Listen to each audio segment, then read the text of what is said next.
Hello anime fan, स्वागत है आपका एनीमे एक्सप्लेन के इस वीडियो में। और इस वीडियो में हम आपको बताएंगे वन फॉर ऑल के बारे में। तो दोस्तों, एपिसोड स्टार्ट करने से पहले मैं आपसे कहना चाहूँगा कि मैंने सोचा है कि मैं वीडियो के स्टार्टिंग में आपसे कुछ एनीमे से रिलेटेड क्वेश्चंस पूछूंगा और आपको उसका आंसर कमेंट सेक्शन में देना होगा। और जिन जिन का आंसर सही होगा या मुझे अच्छा लगेगा, मैं उनके आंसर्स के स्क्रीनशॉट्स को अगले वीडियो में दिखाऊंगा। तो इसे स्टार्ट करते हुए इस वीडियो का क्वेश्चन है, अगर ऑल फॉर वन सभी के कॉर्प्स को चुरा सकता है तो वो क्यों वन फॉर ऑल को नहीं चुरा सकता? तो आप इस वीडियो को लाइक करके इसका आंसर कमेंट करें। अगर आपका आंसर मुझे सही लगेगा तो आपके आंसर को कल की वीडियो में दिखाया जाएगा। तो स्टार्ट करते हैं आज का एपिसोड। सब्सक्राइब कीजिए एनीमे एक्सप्लेन को और बेल आइकन दबाइए, जिससे आप हमारी वीडियो कभी मिस नहीं कर पाएंगे। All for one league of villains का ट्रू लीडर है। इस सीरीज का मेन विलन जो छुपकर काम कर रहा है, जापान का सबसे पावरफुल विलन और ऑल माइट का सबसे बड़ा दुश्मन। इसका ट्रू मोटिव अनक्लियर है और इसकी ट्रू आइडेंटिटी अननोन है। इसका करंट गोल तोमूरा को सक्सेसर बनाना है और जहाँ तक ये एनीमे दिखाया गया है उसके अकॉर्डिंग टार्टरस जेल में है।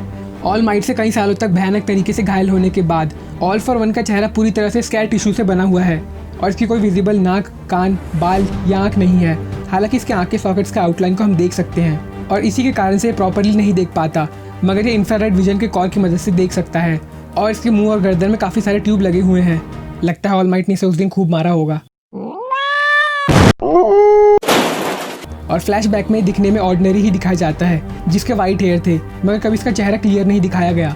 और बाद के एपिसोड्स में इसे स्ट्रॉन्ग मैन के तौर पर दिखाया गया। किसी फ्लैशबैक में इसकी आंखें नहीं दिखाई गई तो किसी में इसका चेहरा। तो इसलिए बताना मुश्किल है कि ये पहले दिखता कैसा था। और अब तक जब भी इसे दिखाया गया है बस एक प्लेन ब्लैक सूट में ही दिखाया गया है। ऑल फॉर वन ने लोगों की मदद भी की, मगर उल्टे कामों में, और उसने मदद के बदले मदद मांगी।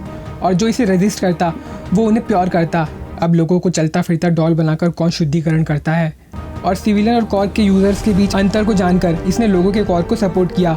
ऑल फॉर वन ने दुनिया भर के सारे क्राइम कर डाले, ये बोलकर कि ये बस शांति लाने का तरीका है।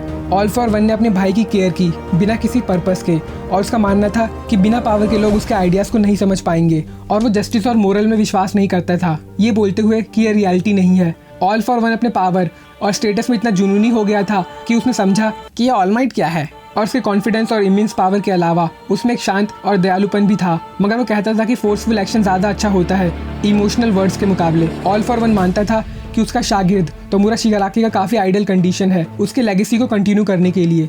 मगर फिर भी ऑल फॉर वन तोमूरा के इमेच्योरिटी से अवेयर था और वो उसे सिखाता रहता था कि वो एक विलन के तौर पर कैसे ग्रो हो सकता है। मगर ऑल माइट से अलग इसका सिखाने का तरीका इनडायरेक्ट होता था और वो तोमूरा से काइंडली बात करता था, और जब वो फेल होता था तो उसे इनकरेज करता था। अगर बात करें इसकी एबिलिटीज़ की तो ऑल फॉर वन काफ़ी पावरफुल विलन है और लड़ते समय अपने सभी कॉर्क्स का यूज़ करता है जो इसने पूरी ज़िंदगी में कलेक्ट किए हैं अपने पावर और इफेक्टिवनेस को मैक्सिमाइज करने के लिए। और ये अपने कई सारे कॉर्क में से बैटल के बीच में ही अपने कॉर्क को स्विच कर सकता है, जिससे ये अनप्रेडिक्टेबल बन जाता है। और क्योंकि इसे लोगों को मारने में कोई परेशानी नहीं होती तो ये अपने पावर को होल्ड बैक नहीं करता और कमज़ोर लोगों पर भी हमला करने में नहीं हिचकिचाता। इसके इनक्रेडिबल पावर और डिस्ट्रक्टिव नेचर के कारण इसे सिंबल ऑफ ईवल का टाइटल मिला। और सिंबल ऑफ ईवल को बस वही हरा सकता है जिसके पास वन फॉर ऑल हो। ये वो कॉर्क है जिसे ऑल फॉर वन ने खुद बनाया है और ये बस इकलौता ऐसा कॉर्क है जिसे ये चुरा नहीं सकता है। All for one for all के सभी यूज़र से लड़ा है और हर अगला यूज़र पहले वाले से ज़्यादा स्ट्रांग होता है, मगर सिंबल ऑफ ईवल ने उन सभी को हराया है और कई केसेस में तो उन्हें मार भी दिया है। ऑल फॉर वन का ओवरऑल पावर अनमैच्ड है, तो वन फॉर ऑल के सारे यूज़र्स जानते हैं कि अगर वो उसे नहीं हरा पाए तो उन्हें किसी नए को ढूंढना होगा जो और ज़्यादा ताकत के साथ आएगा। All for one all might say भी लड़ा, जो पुराने नंबर 1 हीरो और वन फॉर ऑल के 8th होल्डर हैं, और उन्होंने अपने प्राइम फॉर्म में सिंबल ऑफ ईवल को काफ़ी भयानक चोटें दी, मगर इससे उनके वन फॉर ऑल के यूज़ में लिमिट आ गई। मगर symbol of evil symbol of peace से हार गया था और 6 साल बाद अपना आँख, कान और नाक ऑल माइट से खोने के बाद और यहाँ तक कि पूरी बॉडी जो लगभग ख़त्म होने के कगार पर थी वो वापस आया और उसने ये दिखाया इतना पिटने के बाद भी वो अभी भी कितना खतरनाक है।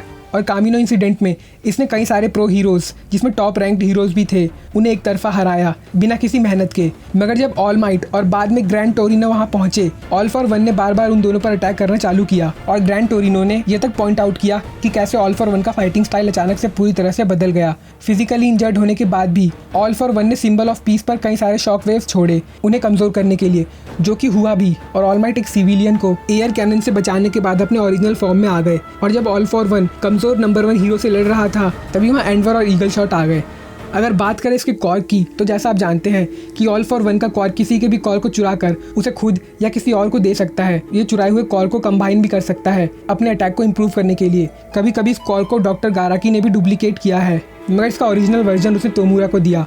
ऑल फॉर वन ने कई सारे कॉर्क चुराए, जिसमें searching, wrapping, air cannon, shrink like limbs, kinetic booster, strength enhancer, forced cork activation, impact recoil, infrared, air walk, multiplier, retrieve, lifer force. और इसके पास जो कॉर्क रह चुके थे, मतलब जिसने इसे दूसरों को दे दिया था, वो थे power shock peeling, muscle augmentation, overclock, absorb and release, tongue web, muscle enhancer, wings, tool arms, shock absorption, super regeneration. अगर बात करें अल्ट्रा अचीवमेंट बुक के इसके स्टेटस की, तो इसका power unknown, speed unknown, technique unknown, intelligence 5 में से 6, कॉपरेटिवनेस अननोन। तो बात करते हैं कुछ एक्स्ट्रा की। तो इसमें हम बात करेंगे मिडोरिया के फादर की। तो इजुकु मिडोरिया के फादर का नाम है हिसाशी मिडोरिया। अगर बात करें इसकी हिस्ट्री की, तो इन्होंने इनको मिडोरिया से शादी की और इनका एक बच्चा हुआ, इजुकु मिडोरिया, और ये अब्रॉड में काम करते हैं और इनका करंट स्टेटस और एक्टिवनेस अननोन है। वो काफ़ी ज़्यादा ट्रैवल करते हैं, जिससे वो इजुकु और इनको को देख नहीं पाते।